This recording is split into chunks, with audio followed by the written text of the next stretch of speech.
Good morning. This is the Blain's World podcast that can be found each week on Facebook, YouTube, and LinkedIn. You can also listen in on Spotify or Apple Podcasts, and you get more information and listen to previous shows on our website, www.blainesworld.net. I'm your host, Blaine Greenfield, and here in my Zoom studio in lovely downtown Fairview, North Carolina. Each week, we focus on positive news and information about people and organizations in both Western North Carolina and throughout the country. And toward that end, it's my pleasure to introduce Angie Thompson, Volunteer Engagement Coordinator at Homeward. And Angie, you can feel free to wave to all your fans and friends who might be watching this. So that's Angie. And excuse me, it's the first name is Angel. Angel. I don't know. Yeah. There was a typo here about. That's okay. So the Angel. Sorry about that. So Yeah, it's all right. Homeward Bound for 2 years.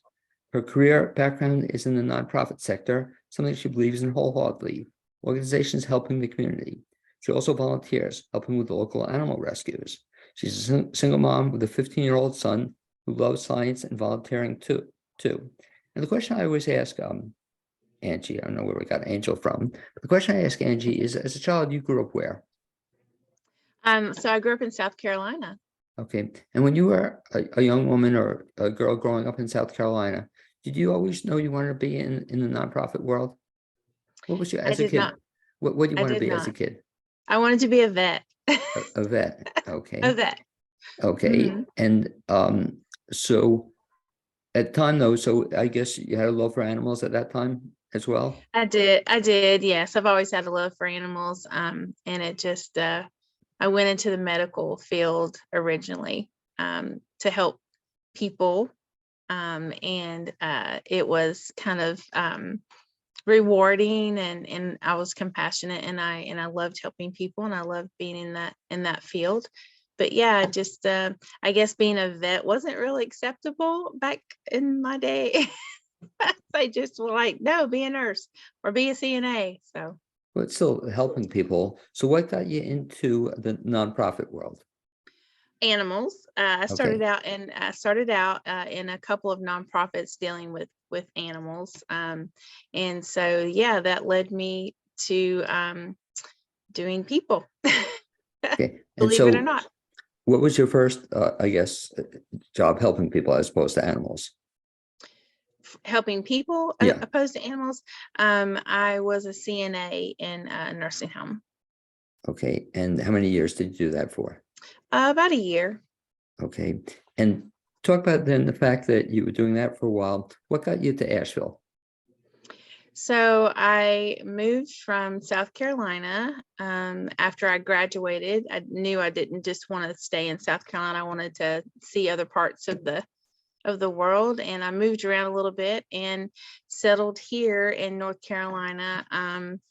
Actually, just because it was beautiful and I liked the area, and decided to move here and research some jobs, and got a job here working at an animal rescue. Okay. And how many years did you do that for? For 4. Okay. And so what got you to Homeward Bound?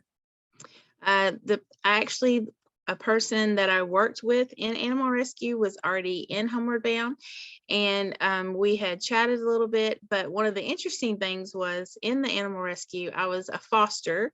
Okay. And Homeward Bound reached out because they were doing a little movie, a little kind of thing to promote housing and promote animals, how they support emotional needs of people. And they used my foster kitten in their video.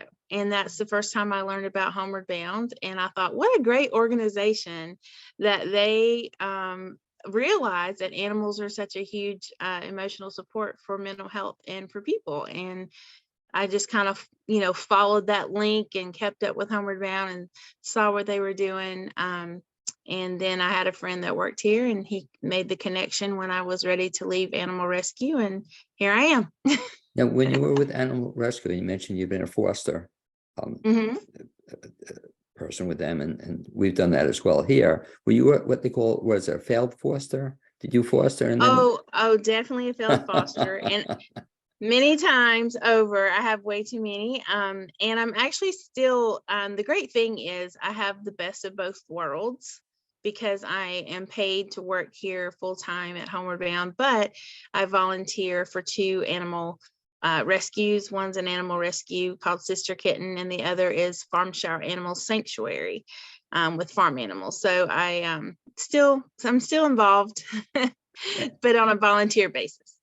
And how many animals do you have now? Gosh, I won't say. Okay, so you said It's a lot. well, it's nice though. We mentioned before that your son is involved in this as well. Yes. So he likes He animals. is. He likes animals Yes, too. Caden, my son's Caden, he's 15.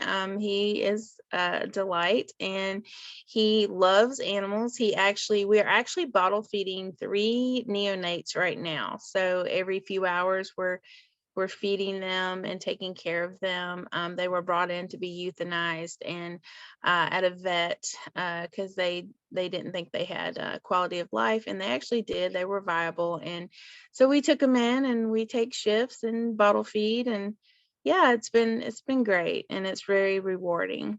No, and I have to give your son credit. Like I said, take shifts. So Oh yeah, yeah, that. he definitely helps. That's for sure.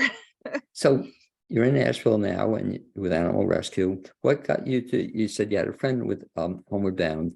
Mhm. For the folks who don't know what Homeward Bound is, if I can ask you, give kind of Reader's Digest version of what Homeward Bound is. So Homeward Bound, what we do is our mission is to prevent and end homelessness in our community. And we do that through permanent housing and support, because a lot of people are homeless because they don't have the support that you and I, or, someone else may have, friends, family.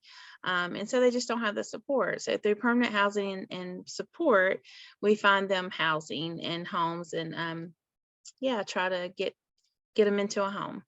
And talk about the scope of this. How many do you help find homes in a given month or a year, or approximately? So last year we had let's see, I was trying to see. Last year, the Welcome Home Donation Center, we transformed 172 houses into homes. So that was 2022. And we did 172 move-ins. So we moved that many unhoused neighbors into homes. And talk about what you just said in terms of turned the homes into houses or houses into homes. What does that entail? Mhm. So at the Welcome Home Donation Center, our goal is to make sure that we provide them with everything to get started. So, and everything here is donated from our community. So they, when the housing specialist and housing team finds those homes, and that is through either private landlords or through the housing authority, low income housing, they will reach out to us, the case manager, with, and let us know they're about to have a lease signing for those clients. And then they will let us know, what the client's needs are, and we will pack up and load up a truck with a move-in box, basket, and all the furniture. And we'll take it to them and get them and transform their place to a home for them, and they get to settle in. I mean, that must be very rewarding for you. I mean, just to have Oh people go through yeah, this process. yeah. People ask me all the time, like, you lift couches, you lift tables, and I was like, yeah. I mean, I work with Terry Fields, and Terry is he's the coordinator here at the donation center, and it's just him and I. We're looking for another person if anyone needs a job, but yeah, it's just him and I. We work with the case managers. They bring their team, and they meet us there at the lease signing with the client, and then everyone helps to move in all the furniture and everything. And we definitely get to be on the good side of things. We get to see, our veterans that have served this country and have been homeless move into homes. We get to see people that have been chronically homeless, for a long time on the street, get moved in. So it's definitely a rewarding job, very physical, but very rewarding. Well, nice thing though, you don't have to join a gym then. You get your own. That I need to join a gym, but it's pretty physical. I get a lot of work here. Well, and by the way, we're speaking now. You're at Homeward Bound now? Yeah, you can see all the pots and pans. I I was going to say, I was impressed, that I thought, Yes, we Angel, have, I thought this was your kitchen, you know? oh, no, no, no, no. My kitchen's very small. You would hear lots of dogs barking and cats meowing if we were at my house. No, I'm still at the office, and I'm still at the donation center, and we have volunteers here, and they're wonderful. And they sort, people, donate, they leave it outside in the bins out front, or we're open 9 to 12 Monday through Friday. And you can have help to unload your car. But yeah, we have pots, pans. They get absolutely everything to start a home, everything that we have, even a toilet plunger, trash can, all that. Now, when you move folks into these homes, is this then a permanent home for them, or do they stay in there as long as they Yeah, want? it can be. Yes, it's permanent housing. And and we support them, and we have a 92% retention I rate, was going to ask you, success. wow. Yeah, success rate. And we started, a project back years ago, and it was the Home is Key project. And what that entails is, we just believe that you really can't work on anything else until you have that home, that door you can lock, you can get behind it, you can feel safe. And then you can work on everything else that that you need to work on. And so we focus on that. And the housing first model is huge. I'm sorry, I misspoke. I think I called it Home is Key. Home is Key is our other project, but the housing first model is what we worked on, getting them into a home first, and then they can work on everything else. Now, for some of these folks who you get into a home, I guess it's for some of them, it's their first home they've ever had. Is that the Yes. case? Yeah, I mean, and then, or typically first home they've had in a while. Right. It's usually you have to be chronically homeless with like a year. Then there's, a bit of a waiting list, but we, get through it. And so, yeah, it's a lot of them have been, out on the streets without a home for a while, and they get to do this. So it's great. Well, talk a little bit about what you just mentioned, the fact there's a waiting list. If somebody's listening, or they know somebody who is chronically homeless, what happens? Do they sign up? Do they call you? Yes. So the how to get your start if you are experiencing homelessness and you are out there. We have a day center called A Hope, and it is on 19 Ann Street, and that is downtown. It is in between Haywood Street Congregation and the Rescue Mission, and you can go there, and they will do an assessment, get you with a case manager. That's how you kind of get your foot in the door and get started. Our day center is huge. We have, sometimes 200 to 300 people coming through there. And you can get assistance there with, just anything from getting off the street to if you need to help with getting a resume done. We have a wonderful team of staff there at A Hope. Chris and Sunny and Marcus is the director there, and he does a wonderful job with the community, just building that relationship with everyone. We have a volunteer engagement person there as well named Kate, and you can go there and you can even they're allowed to put stuff in lockers, so they don't have to carry it on the street all day long. They can lease a locker downstairs. They can take a shower. They can get a snack, a hot cup of coffee. There's engagement things for them to do. They can do games, books, paint, all kind of stuff. So the day center is our nucleus. It's a great place to go if you are homeless and need some help. What if somebody's in transition? In other words, I think I understand that they find themselves homeless, they hook into you. It takes a while for them to get into a home at this point in time. What happens in that in-between period? So you mean coming from home, being on the street still? Right. I mean, we have an outreach team also that does outreach, and the outreach will, go out to the community for those that don't have a home yet, and make sure that they're, have what they need being taken care of. But if they're in the transition part and they're in that part, they can come to the day center and still do things and use that, the AHOPE, until they get their time comes up, and then they're case managed. So that's the great thing. And AHOPE also has a clinic for medical things, and we're working on Compass Point Village. That's the new project off Tunnel Road that we just purchased the Days Inn a bit ago for that. And talk about that project. And by the way, before you talk about that project, so the question I was trying to ask was that, so somebody gets into the system through you folks, you're working with them, but where do they stay in the in-between, that they need a house or someplace to stay? Do you help them with that? Well, Asheville doesn't have any kind of shelter. Right. So yeah, there's no low bearing shelter. There's not any kind of anything like that. So, it's sadly, they usually go for us, they go from the street to a home. Like that's where they go. How long does that take? It just varies. Sure.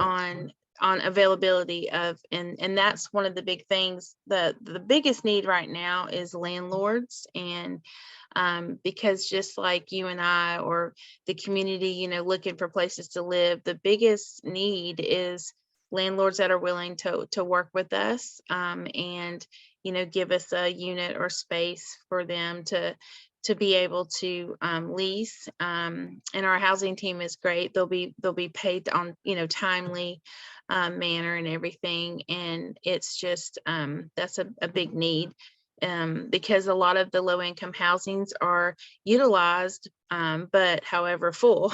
So it's the housing is the hardest key to everything for everybody. And that was in the papers also about the point you just made, that a lot of landlords weren't accepting folks, which is a shame, because you should point out that the landlords are getting paid. They're not doing this out of the goodness of their heart. Yeah, no, they're getting, they definitely will get paid. And there's landlord incentive programs. There is just all kind of, our housing team works super hard. I was going to say, I had a note that, one of the things is the private landlords, to realize that our clients can live there for years and they will have this income for years. And that's just a huge step that we need for the community to understand, that even though these other projects are going on, the Compass Point Village and other things that are being built, our clients, our Homeward Bound clients, are mostly the ones that need the landlords, the private landlords and those kind of things, because they need that to get off the streets. And I cut you up before. I'm sorry, but you were talking about Compass Point Village. What exactly is Compass Point Village? What is that? So Compass Point Village, we purchased the Days Inn on Tunnel Road. It was a property. It was the old Days Inn on Tunnel Road, and it's going to provide 85 units for chronically homeless, chronically in-house, and it's going to support. It'll be apartments, and then we'll have on-site behavior services, case management, job training. We'll have a lot of things, but it's going to be a village, and that's why they call it Compass Point Village, to give direction.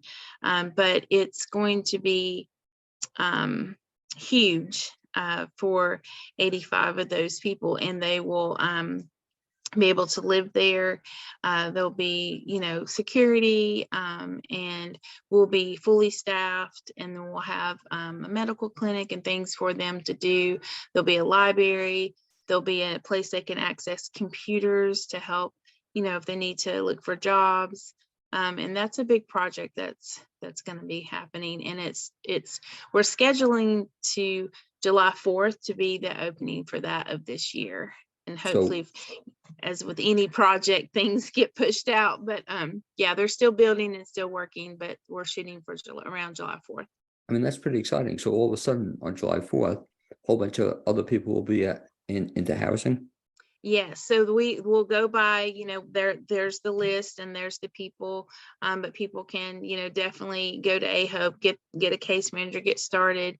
And yeah, it'll be 85 units that we can be, accessible to help with the homeless population. Now, there's another project. Is it floating around or is it still moving forward about Days In? You're going to be at Days In? That's the old Days In. Yeah, Oh, that's that's what the we're old, calling. gotcha, okay. But, Yes. it's sad in a way, I've discussed with other people, that these are great projects, but I guess you also run into, what's it, the NIMBY syndrome, that everybody wants to help the homeless, but nobody Mhm. wants to have them in their backyard, which is Right. a shame. They don't want And to see the problem. right. They want it solved, but they don't want to do anything about it, and Right. that's a shame because, that retention rate you mentioned was just amazing, 92%. Yeah, 92% retention rate. And the reason that is because, we're a little different than some of the other programs. We don't just get them into a house and leave and say, see you, bye, there's your house. We actually follow through all the way with them, and they are case managed, and they're so if they need something 6 months down the road, we help them.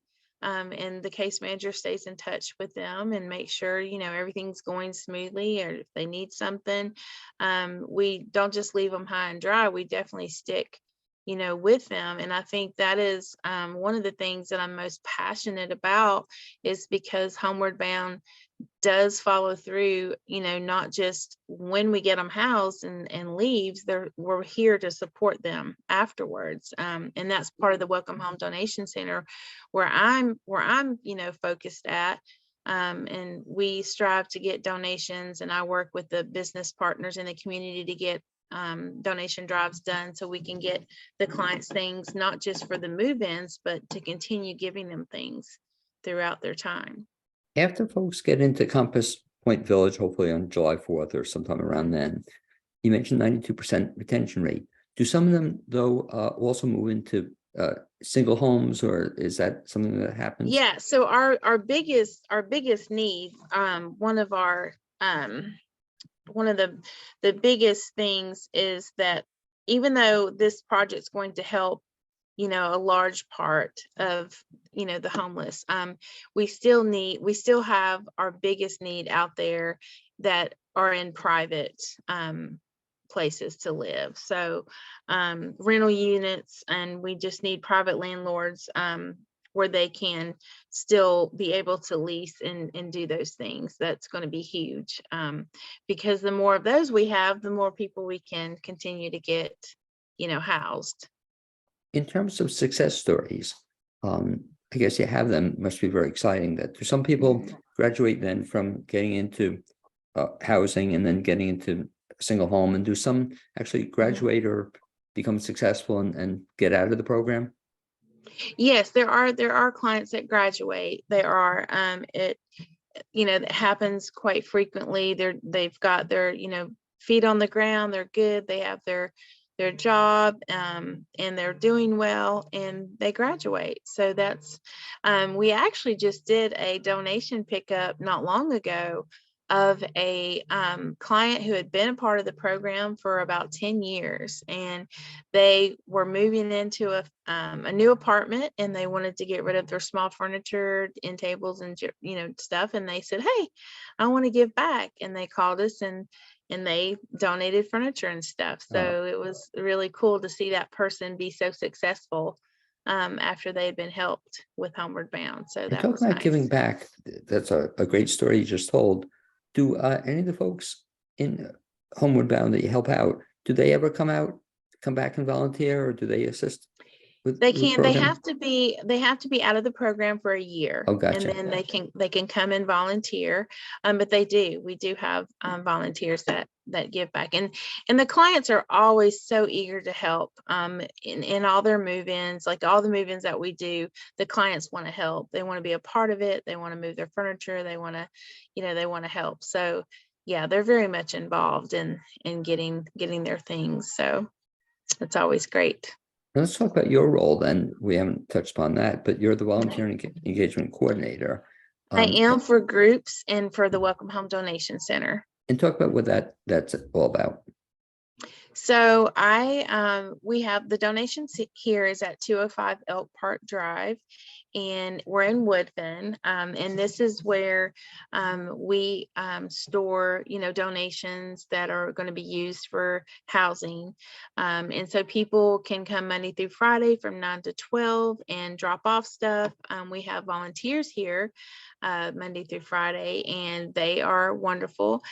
So I'm kind of, oversee the volunteers and the different positions here for the volunteers. And then I also do groups. So any groups that, want to come through, we just had a few groups. The Asheville Autism Society came and did some move-in boxes with us. We have AYM, Asheville Youth Mission, comes and makes move-in boxes. Curate of Asheville, the restaurant, their staff came and did a service day. So we have, Asheville High School, Christ High School, Evergreen. We have lots of groups that come and help do, big things. And so I oversee that. And I also do the donation drives with businesses that will reach out and they want to, help us. They want to do a donation drive. So I have a little Welcome Home donation drive list, or an AHOPE. We also do donation drives for AHOPE, especially in the winter. We collect hats, gloves, scarves, and then AHOPE can always use individual snacks, sandwiches. They can always use coffee, things like, that nature. So yeah, that's kind of what I do. And then I'm a mover. I move in furniture. So I'm a mover. if folks want to get involved, what's the best step? So if they want to get involved volunteer wise, they can do one or two things. We have our website. They can go to the website and click on, volunteer, and fill out a volunteer application, or they can email me directly, Angel Thompson, and volunteer at homewardboundwnc.org. And they can shoot me an email and just, let me know kind of what they're looking for and what they're looking to do. And I can reach out and help them. Any businesses that want to collect things for us here at Welcome Home, I have a wish list that I can send out. We always need any kind of cleaning supplies. People don't realize that we really have a need for that, because a lot of our clients have inspections they have to pass for their homes and their apartments and things. And so we're always looking for cleaning supplies. And I collect all those, and we organize the volunteers organize them here. Volunteers are a huge backbone for our organization, especially at the day center. They are there handing out mail. They are there doing hospitality, giving towels and soap and shampoo for folks to take showers, opening lockers. The day center is amazing. And yeah, and here at the donation center, we always need folks if you want to sort things. We get all kind of things here at the donation center to sort through. And then we do furniture pickup. So got some furniture you want to share with the community, or for a good cause, we'll come and pick up. It's smaller items. We don't have a lot of space here to store things, and our clients don't have a lot of space in their homes. The most important thing is they have very efficiency size, like hotel room size apartments. So, night tables, nightstands, and bedside tables, and small things of that nature. We really can't take the big king size beds or the buffets, things like that, but we can take other things that are smaller. Angela, you mentioned your email address, but if you would, could you repeat the website if folks want to get more information? I guess that's the best thing they should do, is go to the website. Yes, go to the website, homewardboundwnc.org. And that's the homewardboundwnc.org website. You can go there and get lots of information about Homeward Bound, how to volunteer. We have several programs that you can read about and look at. There's also some information, about the upcoming Compass Point Village, statistics, just all kind of great information. A lot of our admin information's on there too. So if folks want to get involved, you want to put them to work? Oh, yes, I will definitely put you to work. And I guess too, we should tell people, Angel, that if they don't want to get involved physically or be moving stuff around with you, you also welcome, I assume, donations. If people want to actually give what they call money, you'll take Yes. Oh, donations. monetary donations. Yes. Oh my goodness. Yes.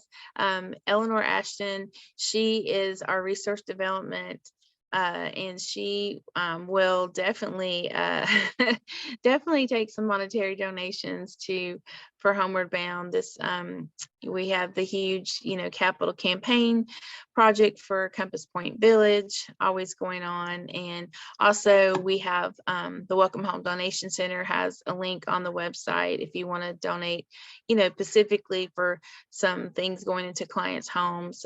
But yeah, we definitely love monetary donations, so that will be a big deal. And I definitely love having you as my guest, Well, I Angel enjoy it. Thompson on with Thank Homeward you. Bound, being my guest on today's show. I'd like to remind you that Blaine's World is on whenever we have a show. We're on Facebook, YouTube, LinkedIn, Spotify, Apple Podcasts. You want to find us, you can. You want to find Homeward Bound through Angel's efforts, you can find them as we talked about today. I also like to thank Cappy Tassetti, my producer. Look forward to having you join me on the next show. Thanks, Angel. You be well. Thank you so Okay, much. and just stay with me. Thanks, Cappy. I want to shout out to Cappy too. She's the best. We're going to sign All right. off. Stay with me right after we sign off. Thanks, Angel. Okay, thank you.